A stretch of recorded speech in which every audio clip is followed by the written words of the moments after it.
موري اسماعيل بن ناصر، هي وضع اسماعيل بن ناصر في وضعية صانع الألعاب.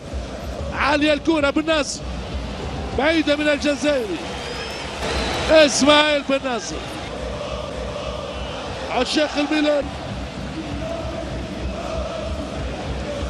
الدوري البلجيكي السابق انكيس هو حكم مؤجل 2012. اسماعيل بن ناصر يقوم بالمادي التسويق. جول الهدف الاول لفريق ميلان. اسماعيل بن ناصر نجم الكرة الجزائرية، فخر الجزائر، يحط الكرة في الشباك، هو الفتاك اسماعيل بن ناصر. اسماعيل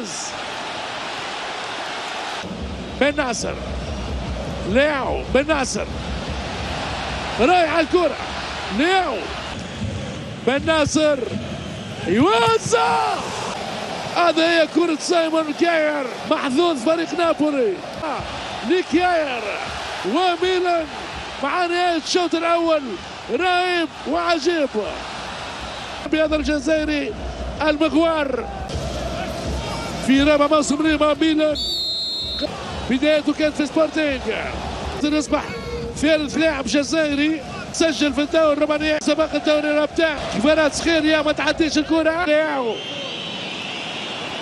بيولي بن ناصر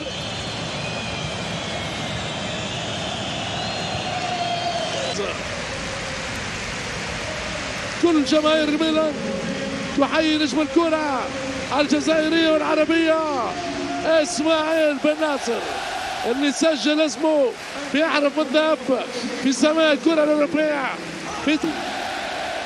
بن ناصر